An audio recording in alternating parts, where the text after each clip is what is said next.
Assalamualaikum. Jadi ni pembintangan untuk grup kami bagi bab 7.4 dan 7.5. Baiklah, untuk bahagian 7.4 ialah sistem pendidikan kebangsaan. Semasa di bawah pentadbiran British, sistem persekolahan berkembang ni mengikut kaum.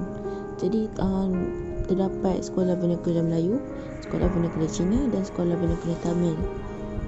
Terdapat juga sekolah aliran agama dan sekolah Inggeris.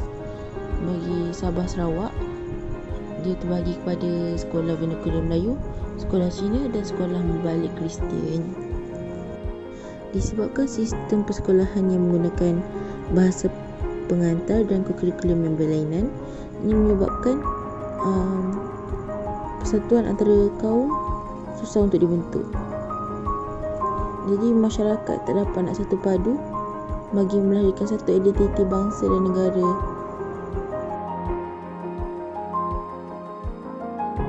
Baiklah, untuk laporan Barnes 1951, Jawatankuasa Pelajaran Melayu dipengerusikan oleh L.J. Barnes. Ini mementingkan kepentingan sekolah rendah untuk membina satu rupa bangsa penduduk yang menganggap tanah Melayu sebagai tempat tinggal yang kekal dan tumpuan setia. Dalam dia punya kandungan laporan, termasuklah sekolah rendah menggunakan bahasa Melayu dan bahasa Inggeris sebagai bahasa pengantar, manakala sekolah menengah menggunakan bahasa Inggeris sebagai bahasa pengantar. Seterusnya, laporan Fernwood pada tahun 1951, ini diterbitkan kerana bantahan daripada masyarakat Cina terhadap laporan Barnes. Jadi untuk laporan ini dia untuk mengkaji pendidikan Cina. Ia mencalonkan penambahbaikan untuk menjadikan sekolah Cina institusi yang memberi faedah kepada penduduk tanah Melayu. Jadi antara kandungan laporan dia, seperti sekolah Cina diteruskan secara berasingan di bawah sistem kebangsaan. Pendidikan di sekolah Cina haruslah berorientasikan tanah Melayu. Ordinan Pelajaran 1952. Ordinan pelajaran ni dia diluluskan selepas Jawatankuasa Penasihat Pusat Pelajaran dia meneliti laporan Barnes dengan laporan Fernwood. Jadi ordinan ini dia bertujuan untuk membentuk sistem pendidikan yang menggunakan bahasa rasmi persekutuan. Jadi semua murid daripada pelbagai bangsa disatukan dalam satu sistem berorientasikan tanah Melayu.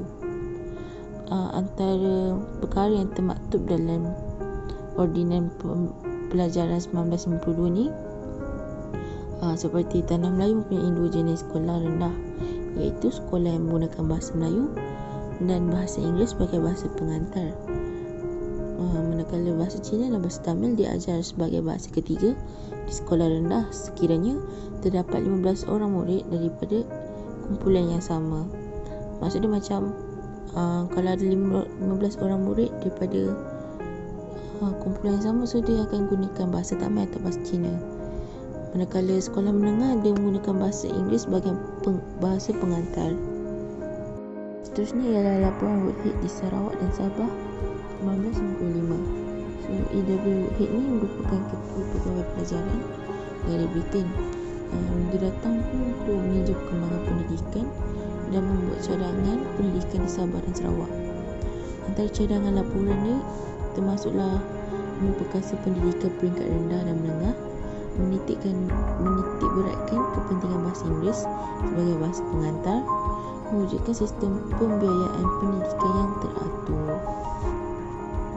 Berdasarkan laporan Woodhead, jadi terdapat beberapa cadangan yang diberikan untuk pembentukan sistem pendidikan kebangsaan di Sarawak. So antaranya ialah mewujudkan sekolah menengah berbilang kaum dengan menggunakan bahasa Inggeris sebagai bahasa pengantar, menyeragamkan sukatan pelajaran dan peperiksaan, memperkenalkan buku teks yang berlatar belakangkan unsur tempatan, memastikan pendidikan sivik diajar secara normal di sekolah. Jadi matlamat dia adalah untuk pendidikan ni bertujuan untuk perasaan kekitaan dan taat setia kepada negeri Sarawak dalam kalangan penduduk yang berbilang kaum. Seterusnya ialah pendidikan kebangsaan di Sabah. So dia dalam laporan Woodhead tu mencadangkan mempertingkatkan bahasa Melayu dan bahasa Inggeris di sekolah Cina, memastikan bahasa Inggeris diajar di sekolah Melayu dan bahasa Melayu diajar di sekolah Inggeris, dan akhir sekali menetapkan peperiksaan di sekolah menengah dikendali dalam bahasa Inggeris. Jadi dalam cadangan Muluhid ni kebanyakannya ialah untuk mewujudkan masyarakat yang bersatu padu.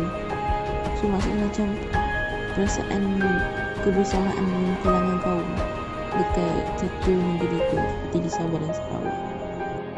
Akhir sekali ialah penyata jawatankuasa pelajaran 1996.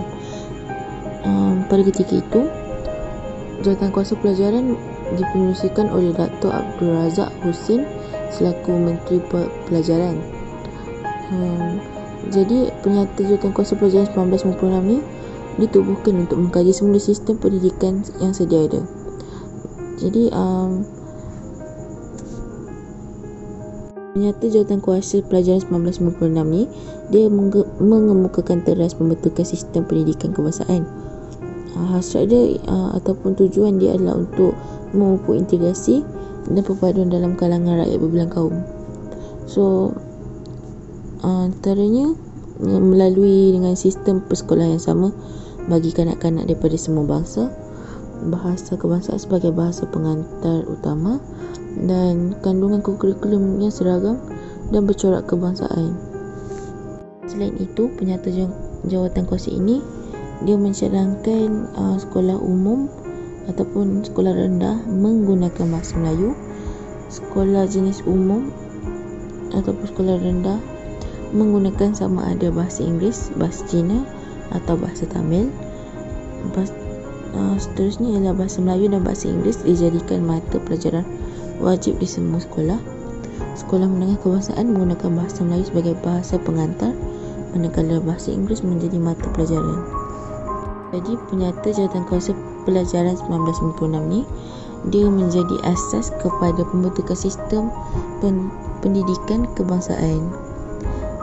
Jadi melalui sistem tersebut, sukatan pelajaran dan peperiksaan yang seragam serta penggunaan bahasa pengantar yang sama menjadi langkah untuk memupuk semangat perpaduan, nilai kewargaan, identiti sepunya dan kesetiaan kepada negara dalam kalangan generasi muda. Jadi sebabkan penyata jawatankuasa pelajaran 1996 ni kita dapat tengok jadi masyarakat dapat bersatu sebab semua orang akan belajar benda yang sama. Untuk bab 7.5 iaitu penubuhan parti politik, kerjasama politik ke arah kemerdekaan. Yang pertama ialah Pakatan Putera AMCJA. Jadi pakatan ini dia mengukuh kerjasama politik antara kaum, dan pakatan ini turut melahirkan manifesto Perlembagaan Rakyat sebagai alternatif pembinaan negara bangsa yang merdeka. Yang kedua pula ialah Persidangan Kebangsaan. Di persidangan ini dia membincangkan langkah membentuk gabungan parti politik. Parti ini dia turut menuntut agar diadakan pilihan raya persekutuan. Seterusnya, yang ketiga pula ialah Convocation Kebangsaan.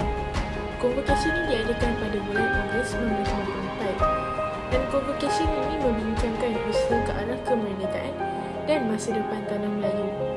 Convocation ini merumuskan resolusi mendesak pihak British nak adakan pilihan raya persekutuan. Seterusnya, yang keempat pula ialah pembentukan Parti Perikatan. Jadi dia berlaku pada bulan Oktober 1994. MIC menyertai UMNO dan MCA untuk membentuk Parti Perikatan. Jadi Parti Perikatan ni dia dapat melengkapkan kerjasama 3 kaunter besar dekat tanah Melayu. Jadi parti ni dia orang pilih kapal layar sebagai logo yang melambangkan kesediaan menempuh cabaran untuk capai kemerdekaan negara. Baiklah, jadi ini sahaja daripada kumpulan kami. Sekian, terima kasih.